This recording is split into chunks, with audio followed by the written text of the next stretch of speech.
नमस्कार, आप देख रहे हैं डेली 24 भारत में हूं आपके साथ स्तुति झा। बुलेटिन की शुरुआत करते हैं। गैरसैंण में चल रहे विधानसभा बजट का आज तीसरा दिन है। आज सदन की कार्रवाई के दौरान राज्यपाल के अभिभाषण पर विस्तृत चर्चा की जाएगी। सदन में मौजूद विधायक अभिभाषण में उठाए गए मुद्दों पर सरकार की नीतियों पर अपनी अपनी राय रखेंगे और विभिन्न विषयों पर सवाल भी उठाएंगे। इसके साथ ही वित्तीय वर्ष 2026-27 के आम बजट पर भी सामान्य चर्चा प्रस्तावित है। बजट में शामिल योजनाएं, विकास कार्य और आर्थिक प्रावधानों को लेकर सत्ता पक्ष और विपक्ष के बीच बहस होने की संभावना है। गौरतलब है कि बजट सत्र के दूसरे दिन सदन में कुल 11 विधेयक पेश किए गए हैं।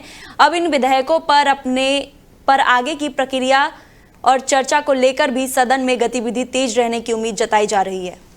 वहीं आम बजट पर आज सदन में चर्चा की जाएगी। कल सदन में पेश किए गए थे 11 विधेयक। विधानसभा बजट का तीसरा दिन आज चल रहा है। लोग अपनी अपनी राय रखेंगे। विधानसभा बजट पर चर्चा की जाएगी। आम बजट 2026-27 पर सामान्य चर्चा होने की संभावना जताई जा रही है। कल सदन में पेश किए गए 11 विधेयक।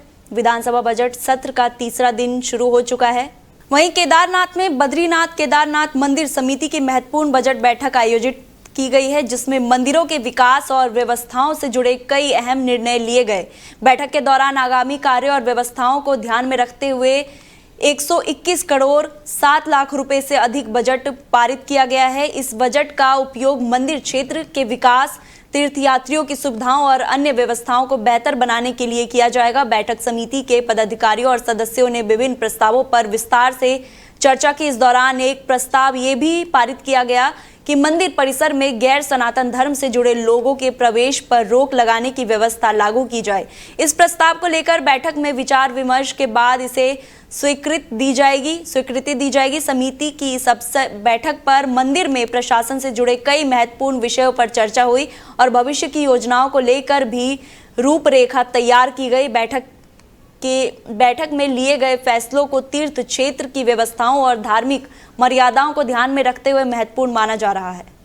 वहीं मसूरी में अंतर्राष्ट्रीय महिला दिवस के अवसर पर महिला कांग्रेस की ओर से गांधी चौक स्थित गुरुद्वारा सभा के सभागार में एक कार्यक्रम आयोजित किया गया। कार्यक्रम में बड़ी संख्या में महिलाओं और युवतियों ने भाग लिया। इस आयोजन का उद्देश्य महिलाओं के अधिकारों, सम्मान और समाज में उनकी भूमिका को लेकर जागरूकता बढ़ाना था। कार्यक्रम की शुरुआत दीपक प्रज्वलन करके हुई, जिसके बाद विभिन्न संस्कृति प्रस्तुतियों ने माहौल को उत्साहपूर्ण बना दिया। कार्यक्रम के दौरान महिलाओं और युवतियों ने गीत, नृत्य और अन्य सांस्कृतिक कार्यक्रम प्रस्तुत किए। आयोजन में शामिल महिलाओं को सम्मान स्वरूप उपहार भी वितरित किए गए। वक्ताओं ने अपने संबोधन में महिलाओं की उपलब्धियों और समाज में उनकी बढ़ती भागीदारी पर चर्चा की और कहा कि आज महिलाएं हर क्षेत्र में अपनी पहचान बना रही है। साथ ही प्रदेश में महिलाओं के खिलाफ बढ़ते अपराधों को लेकर भी चिंता व्यक्त की गई। वक्ताओं का कहना था कि महिलाओं की सुरक्षा और सम्मान सुनिश्चित करना समाज और सरकार दोनों की जिम्मेदारी है। कार्यक्रम में यह भी कहा गया कि सरकार के दावों के बावजूद आम लोगों को कई बार योजनाओं का लाभ जमीनी स्तर पर नहीं मिल पाता है। कार्यक्रम के अंत में महिला सशक्तिकरण को बढ़ावा देने और महिलाओं के अधिकारों की रक्षा करने के लिए लगातार प्रयास करने का संकल्प लिया गया। आयोजकों ने कहा कि ऐसे कार्यक्रम के माध्यम से महिलाओं को जागरूक और सशक्त बनाने की दिशा में आगे भी काम किया जाता रहेगा।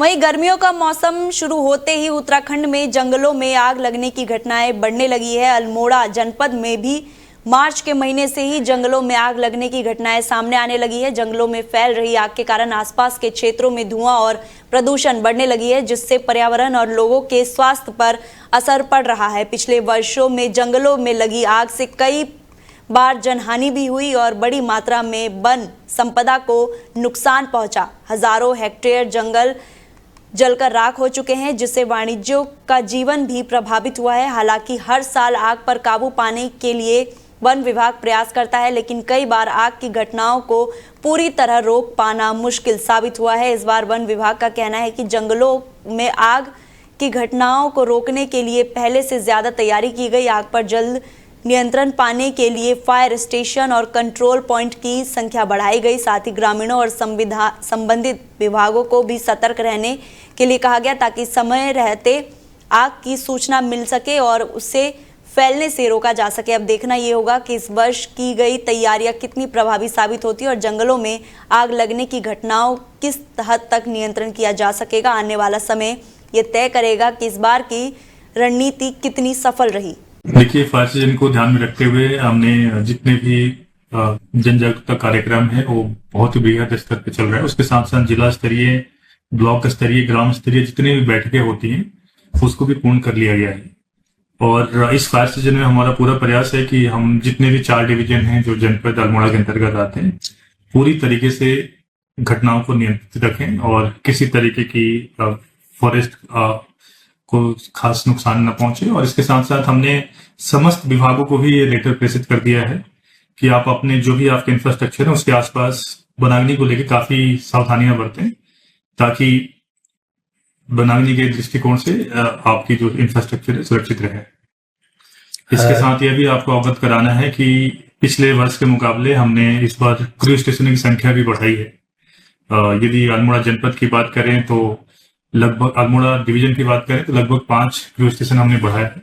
उसी के साथ साथ सिविल में भी बढ़ाया गया है और रानीखेत, सॉयल और हमारा जो रामनगर अतिरिक्त जो भूमि संरक्षण डिवीजन है उसमें भी संख्याएं बढ़ाई गई है। वहीं हल्द्वानी में घरेलू गैस सिलेंडरों की कालाबाजारी और संभावित किल्लत को रोकने के लिए प्रशासन ने सख्त कदम उठाने की तैयारी की है। इसी संबंध में एक महत्वपूर्ण बैठक आयोजित की गई, जिसमें जिले में गैस आपूर्ति की स्थिति और उपभोक्ताओं को होने वाली समस्याओं पर विस्तार से चर्चा की गई। बैठक में अधिकारियों ने गैस एजेंसियों और संबंधी विभागों को निर्देश दिए कि किसी भी स्थिति में गैस की कृत्रिम कमी पैदा नहीं होने दी जाएगी। प्रशासन का कहना है कि जिले में फिलहाल एलपीजी गैस की कोई कमी नहीं है और पर्याप्त मात्रा में सिलेंडर उपलब्ध है।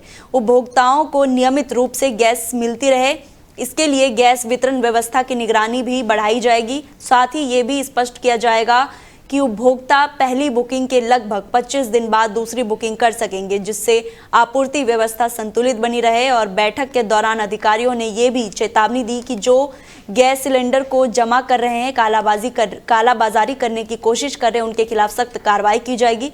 प्रशासन का उद्देश्य ये सुनिश्चित करना था कि हर उपभोक्ता को समय पर गैस उपलब्ध हो और किसी को भी आवश्यक परेशानी का सामना नहीं करना पड़े। वहीं मसूरी से करीब 20 किलोमीटर दूर टेहरी जनपद के नौथा गांव में सीवरवेज के गंदे पानी की समस्या को लेकर ग्रामीणों में भारी नाराजगी देखने को मिल रही है। गांव के प्राकृतिक जल स्रोतों और नहरों की गंदा पानी गिरने से लोगों की परेशानी लगातार बढ़ती जा रही है।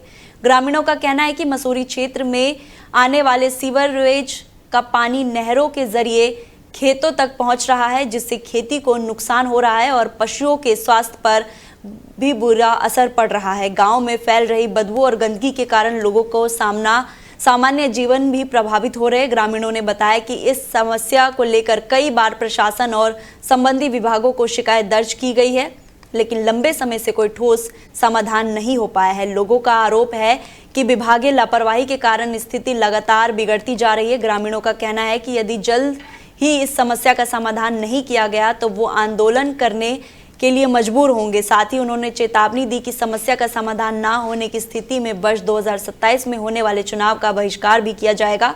ग्रामीणों का ये भी कहना है कि सरकार की ओर से गांवों से पलायन रोकने के लिए योजनाएं चल रही है, लेकिन इस तरह की समस्याओं को अनदेखी लोगों को गांव छोड़ने के लिए मजबूर कर रही है। उन्होंने प्रशासन से जल्द कार्रवाई की मांग की है, ताकि प्राकृतिक स्रोतों को गंदे पानी से बचाया जा सके और खेती बाड़ी को नुकसान होने से रोका जा सके। वहीं संबंधित विभाग के अधिकारी ने ग्रामीणों को आश्वासन दिया कि एसटीपी प्लांट से निकालने वाले पानी को प्राकृतिक स्रोतों में जाने से रोकने के लिए जल्द ही अस्थायी व्यवस्था की जाएगी। इसके लिए सेल पीट बनाकर गंदे पानी को दूसरे दिशा में मोड़ा जाएगा। साथ ही इस समस्या के स्थायी समाधान के लिए शासन को करीब 66 लाख रुपए का प्रस्ताव भेजा गया है। प्रस्ताव को मंजूरी मिलने के बाद सीवरवेज के पानी को स्थानीय रूप से दूसरे दिशा में डाइवर्ट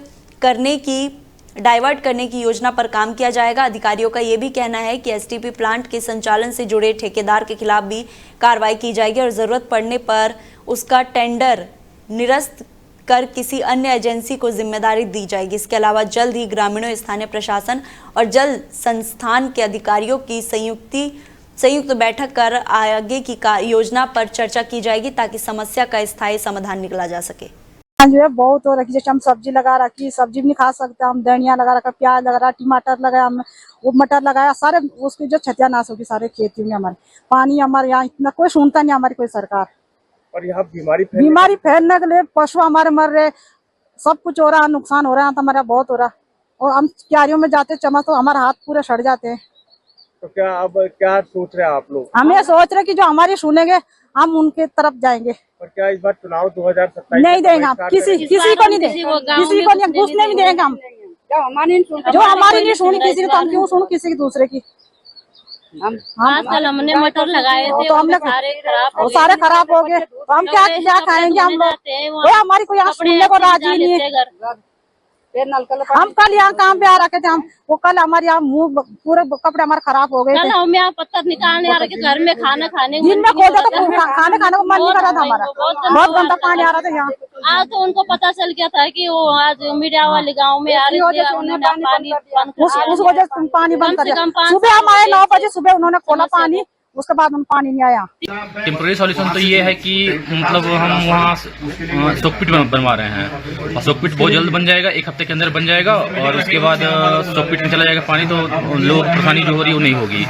और उसके बाद जो परमानेंट सॉल्यूशन के लिए, तो उसके लिए हम एक एस्टीमेट शासन को भेज रखे हैं, लगभग 78 लाख की एस्टीमेट है, जो कि अगर हमें पैसे मिल जाते हैं तो वो काम हो जाएगा, जिससे मीन्स की वो जो नहर है वहाँ पे, वो वहाँ से हटकर कहीं दूर गांव के नीचे चला जाएगा, फिर दिक्कत नहीं होगी फिर गाँव। तो ऐसे में जो एसटीपी प्लांट संचालित कर रहे थे उनकी भी लापरवाही साफ तौर पर देखी जा रही है। नहीं कह सकते हैं आप, लेकिन ये तो कभी कभी होता है, लेकिन ऐसा आप कह सकते हैं कि उसकी एसटीपी चला रहे हैं, मीन्स कि उसका अगर ठीक से नहीं चला है तो गंदा पानी छोड़ दिया है, उससे दिक्कत आती है। तो अब क्या एक्शन ले रहे हैं? कुछ एक्शन ले रहे हैं? एक्शन ले रहे हैं कि जो चला रहा है उसे हटा रहे हैं, हाँ, और किसी नए कॉन्ट्रैक्टर को दे रहे हैं। तो और आगे का आपका प्लान क्या है कि हॉर्टिकल्चर इस पानी को भी यूज किया जा सकता है, जिससे उसका वो क्या पूरी योजना है? जो हमारे जो सीवेज वाटर रहता है बहुत फायदेमंद होता है एग्रीकल्चर पर्पस के लिए, तो उसके लिए हम हॉर्टिकल्चर एग्रीकल्चर के कुछ लोग को बुलाकर गांव वालों के सामने बैठाकर बात करूंगा और उन्हें समझवाऊंगा कि ये पानी आपके लिए कितना फायदेमंद है आप लोग खेती के लिए। ये जो पानी गंदा पानी आ रहा है हमारे यहाँ गांव में आ रहा है, हमारे छोटे बच्चे हैं, बच्चों को पता नहीं रहता, आते हैं वो पानी पी जाते हैं। अब बड़े तो थोड़ा समझदार होते हैं कि चलो नहीं पियेंगे, नल का पानी पियेंगे। बच्चे लोग क्या जाते हैं, वो तो आते हैं पी लेते हैं पानी, तो बीमारी फैल गई पूरे गांव में। बच्चों को हर तीसरे दिन चौथे दिन मसूरी ले जाओ, मसूरी इलाज में देहरादून ले जाओ। इतने फालतू पैसे तो हमारे पास है नहीं जी, जो हम इतना इलाज कराते रहेंगे। आज 4 साल हो गए, 4 साल से ज्यादा हो रहा जी, ये पहले तो कम था, अब 4 साल से बहुत ज्यादा हो रहा। अब तो और ज्यादा हाँ ज्यादा हो गया, अब टैंक क्योंकि भर गया वो, अब वो खोल देते हैं। बस शाम को 8 बजते हैं खोल देते हैं, रात को। कल तो दिन में खोल दिया था जी, दिन में जब यहाँ काम कर रहे थे हम, अब खेतों की तैयारी कर रहे हैं। अब हमारी रोपाई शुरू होगी अब अगले महीने से, तो हम अब नहरों को साफ कर रहे हैं, तो कल दिन में खोल दिया उन्होंने। तो समस्या ये है सर, अगर आपके और क्या मानते हैं अब किस तरीके से आप लोग तैयार है, आंदोलन कर रहे हैं, चुनाव बहिष्कार करेंगे? चुनाव बहिष्कार जरूर करेंगे जी। आप कोई चुनाव के लिए आएंगे तो हम सबको वोट देंगे, खाली पेटी भेजेंगे हमको, बिल्कुल नहीं देंगे। आज से नहीं 5-7 साल हो गए हैं, और 5-7 साल से लगातार जो हम इनको इस सूचना को भेजते रहते हैं। तो जब अब अंतिम समय है इसका, बहुत परेशान है, पशु हमारे बीमार है, मनुष्य बीमार है, खेतों में साग सब्जी जो भी अनाज बोते हैं उसको सही रूप में हम घर नहीं ले जा पा रहे। कुछ सड़ रहा है, कुछ गंदगी में कोई जाने के लिए तैयार नहीं है खेतों में। तो ये बहुत सारी समस्या है। अब लास्ट क्या कर सकते हैं, सरकार के साथ लड़ तो हम सकते नहीं हैं साहब, क्योंकि जब सरकार हमारी सुनती नहीं है तो कुछ नहीं कर सकते। सरकार का तो हम कुछ भी नहीं बिगाड़ सकते, और अपना जरूर बिगाड़ सकते हैं। अब हमने यही उम्मीद बना रखी है, प्लान कर देंगे, छोड़ देंगे गांव को, इधर उधर कहीं दूर बस जाएंगे, क्योंकि यहाँ तो कोई भी चीज़ सुरक्षित नहीं है। जब से इन्होंने ये पानी गांव में छोड़ा है तो परेशान है सर। आप भी देख रहे हैं, ये नहीं कि हम झूठ बोल रहे हैं, किसी बात को बना ठना के आपके सामने बोल रहे हैं, आप खुद देख रहे हैं कि क्या स्थिति। अधिकारी आते नहीं है क्या? कोई नहीं, 1-2 दफे बुलाया भी ऐसे ही जैसे आज आपको बुलाया है, आप आए हैं तो वही इसी प्रकार आए और देख के चले गए। उसके बाद कुछ नहीं, यही कहते गए कि चलो जी हमें कुछ टाइम दे दो, कर देंगे हम, इसको हो जाएगा, तुरंत हो जाएगा, ये करेंगे। वो अभी तक कुछ नहीं। 2027 का चुनाव, 2027 का तो कोई वोट मांगने के लिए गांव में पहले तो आ ही नहीं सकता, और आएगा भी तो उसको हम वोट नहीं देंगे। चुनाव क्योंकि जब बहिष्कार हमारी करेंगे? बिल्कुल करेंगे, क्योंकि जब कोई किसी बात को सुनने के लिए राजी नहीं है तो बहुत टफ है जी। बिल्कुल वोट नहीं देंगे, खाली पेटियां भेजेंगे, शायद तभी कोई सुनाई हमारी करें। क्योंकि आप पूरे क्षेत्र में देखो कि हम यहाँ का नौते के जो गरीब तबके के लोग हैं तो हम ही खेती कर रहे हैं। हमारे 4 खेत जो आप ही देख लो कि हमने उनको हरा भरा किया हुआ सर पर नहीं, उसको और बर्बाद करने सरकार तुली हुई है। सारा गंदा पानी वहाँ खेतों में छोड़ रखा, हमारी बहू बेटी माता बहनें सब सड़ जाती है। बरसात की जो बारिशें होती है तो ऐसे कोई खेतों में जाने के लिए तैयार नहीं है। और जब गंदा पानी वहाँ खेतों में जाता है तो किसी की भी हिम्मत नहीं होती है, नाक मुंह बंद करके जो है खेतों में बढ़ते हैं लोग, लेकिन बहुत मुश्किल हो जाती है कि खेतों में कोई जाने के लिए एकदम तैयार नहीं। हाँ, आप देख ही रहे, वैसे आप बिल्कुल 0 पॉइंट पे नौता पे आए हैं तो आप देख ही रहे यहाँ की स्थिति। यहाँ लगभग 2-3 साल से जो है काफ़ी परेशानी हो रही सर हम लोगों को। यहाँ पे जो भी ऊपर वो सेफ्टी टैंक अभी मसूरी नगर पालिका बना है, उसका जो मतलब ओवरफ्लो का पानी होता है वो डायरेक्ट नीचे नाले में डाल देते हैं, तो उसके नीचे ही हमारा गांव है। तो वो पानी हमारे जो गांव के खेतों में गाय बकरियां बर्तन और कपड़े वपड़े धोने के महिलाओं के काम में आता है। तो इससे जो है काफ़ी दिक्कतें आ रही है सर, लोग बीमार भी हो रहे हैं।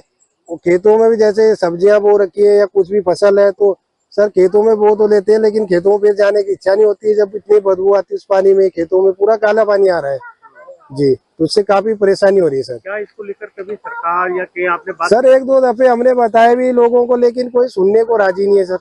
वो तो आपका हम बहुत बहुत आभार करते हैं जो आप लोग हमारे पास आए, हमारी समस्या का समाधान करेंगे। और जो ये अब आगे की पॉलिसी क्या है? आगे का सर ये है, देखो अब जैसे इलेक्शन है 2027 में, तो इसमें तो हम सभी ने सोचा है कि बिल्कुल हम इस बार वोट नहीं देंगे सर, जी बहिष्कार करेंगे, चुनाव बहिष्कार करेंगे सर। हाँ, समय से क्या बताए, ऊपर से टट्टी का पानी आता है, सारा हमारे खेतों में जाता है। फिर धनिया लहसुन मटर हमारे सब खत्म हो गए।